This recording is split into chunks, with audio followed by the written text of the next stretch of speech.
আসসালামু আলাইকুম, welcome back to Meheri's mom kitchen. কেমন আছেন সবাই? আশা করি ভালো আছেন। আল্লাহর অশেষ রহমতে আমিও ভালো আছি।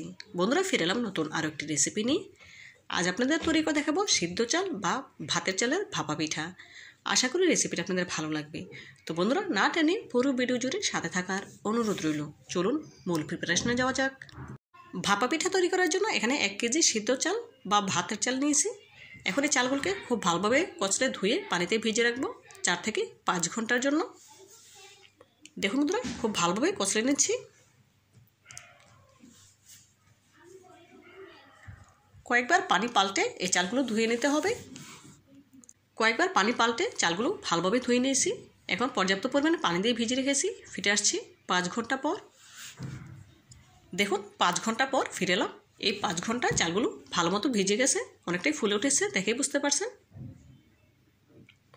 এখন এই চালগুলোকে একটি ছাঁকনিতে করে সেঁকে নিতে হবে পানিটা ঝরিয়ে নেওয়ার জন্য। দেখুন ছাঁকনিতে সেঁকে নিয়েছি। এখন পানি ঝরানো চালগুলো একটি পাতলা সুতি কাপড়ের উপরে সরিয়ে দিতে হবে, যাতে করে চালের গায়ে কোনো পানি না থাকে, পানিটা শুকিয়ে যায়। রোদ্রে দেওয়া যাবে না, ফ্যানের বাতাসের নিচে রেখেই চালগুলো শুকিয়ে নিতে হবে। দেখুন 2 ঘন্টা ফ্যানের বাতাসের নিচে রাখার পর চালগুলো এমন ঝরঝরে হয়ে গিয়েছে, দেখে বুঝতে পারছেন, একটু পানি লেগে নেই। এখন এই চালগুলোকে ব্লেন্ডারে জারে করে ব্লেন্ড করে নেব। তো বন্ধুরা, ভিডিওর এই পর্যায়ে আপনাদের কাছে ছোট্ট একটি রিকোয়েস্ট রইল, যারা এখনও পর্যন্ত আমার ভিডিওটি দেখছেন একটি লাইক দিতে ভুলে গেছেন, প্লিজ একটি লাইক দিয়ে ভিডিওটি কন্টিনিউ করবেন। আর যে সকল বন্ধুরা আমার চ্যানেলে নতুন ভিজিট করেছেন, চাইলে চ্যানেলটি সাবস্ক্রাইব করে পাশে থাকা অল অপশনে ক্লিক করে দিতে পারেন। এত করে আমি যখনই কোনো নতুন ভিডিও আপলোড করবো সবার আগে আপনার কাছে পৌঁছে যাবে। এই কাজটি যারা অলরেডি করে নিয়েছেন আপনাদেরকে জানাই অসংখ্য ধন্যবাদ। দেখুন বন্ধুরা, ব্লেন্ডারে জারে করে গুঁড়ো করে নিয়েছি চালগুলো। চালগুলো কিন্তু একদম পাউডার হবে না, অনেকটা সুজির মতো থাকবে, দেখেই বুঝতে পারছেন। যেহেতু সেদ্ধ চালগুলো কিন্তু একদম পাউডার হয় না, সুজিই থাকে। এখন একইভাবে করে সবগুলো চাল ব্লেন্ডারে করে গুঁড়ো করে নেব।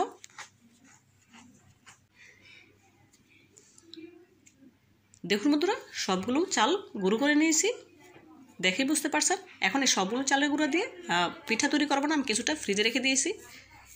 এখন বাকি অর্ধেক চালের গুঁড়ো দিয়ে পিঠা তৈরি করবো, তার জন্য দিয়েছি পরিমাণ মতো লবণ দিয়ে প্রথমে চালের গুঁড়াগুলো খুব ভালোভাবে মিশিয়ে নিচ্ছি। লবণটা মেখে নেওয়া হয়ে গেলে এখানে অল্প অল্প নর্মাল পানি দিয়ে পিঠার মিশ্রণটা তৈরি করে দিতে হবে।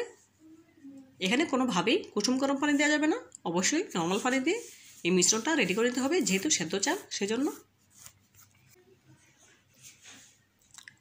এখানে আমি কয়েকবারে অল্প অল্প পানি দিয়ে এই মিশ্রণটা রেডি করে নিচ্ছি। একবারে বেশি পানি দেওয়া যাবে না, এতে করে পানিটা বেশি হয়ে যেতে পারে, সেক্ষেত্রে পিঠাগুলো ভালোভাবে তৈরি করা যাবে না। কয়েকবারে অল্প অল্প পানি দিয়ে মিশ্রণটা আমি রেডি করে নিয়েছি। এখন আপনাদের দেখিয়ে দেবো মিশ্রণটা কেমন হবে। কিছুটা মিশ্রণ হাতে নিয়ে মুঠো করলেই এভাবে দলা পেকে যাবে, আর একটু চাপ দিলেই ভেঙে গুঁড়ো হয়ে যাবে। এরকম হলে বুঝতে পারবেন পারফেক্টভাবে মিশ্রণটা রেডি করা হয়ে গিয়েছে। এখন এই মিশ্রণটাকে ঢাকা দিয়ে রেস্টে রেখে দেবো 20 মিনিটের জন্য। এই 20 মিনিটে মিশ্রণটা পিঠা তৈরির জন্য পারফেক্টভাবে সেট হয়ে যাবে। ফিরে আসছি 20 মিনিট পর। দেখুন বন্ধুরা, 20 মিনিট পর ফিরে এলাম। এই 20 মিনিটে পিঠা তৈরির জন্য মিশ্রণটা পারফেক্টভাবে রেডি হয়ে গিয়েছে। দেখুন কতটা ঝরঝরে হয়েছে, দেখেই বুঝতে পারছেন। ভাপা পিঠা তৈরি করার জন্য এখানে আমি নিয়েছি সেদ্ধ চালের গুঁড়া, নিয়েছি কোরানো নারকেল, নিয়েছি খেজুরের গুড়। এখন পিঠা তৈরি করে নেব। ভাপা পিঠা তৈরি করার জন্য প্রথমে যে কাজটি করে নিতে হবে সেটি হচ্ছে একটি পাতলা সুতি কাপড় পানিতে খুব ভালোভাবে ভিজে হাত দিয়ে চেপে পানিটা নিংড়ে নিতে হবে। ভাপা পিঠা তৈরি করার জন্য এখানে একটি পিঠার ছাঁচ নিয়েছি, দেখে বুঝতে পারছেন।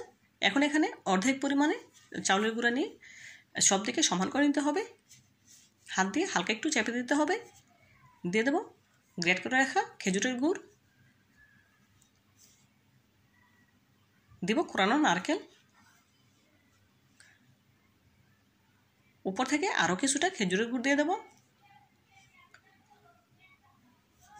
উপরে আরও এক লেয়ার চাউলের গুঁড়ো দিয়ে দিচ্ছি,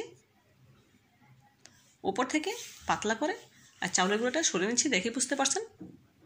পিঠার ছাঁচে সমান করে নিচ্ছি।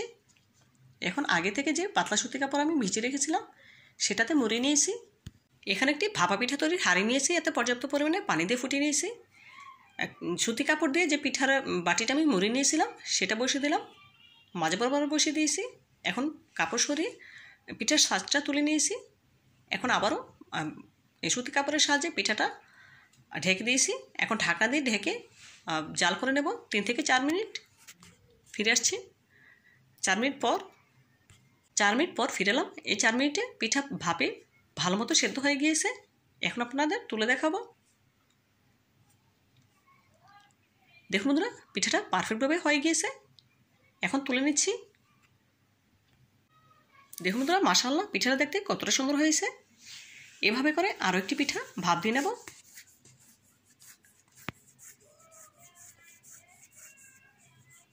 দেখুন একইভাবে করে পিঠা ভাপ দিয়ে নিচ্ছি। আবারও ঢেকে রেখে দেব 4 মিনিটের জন্য। ফিরে আসছি 4 মিনিট পর ফিরে এলাম।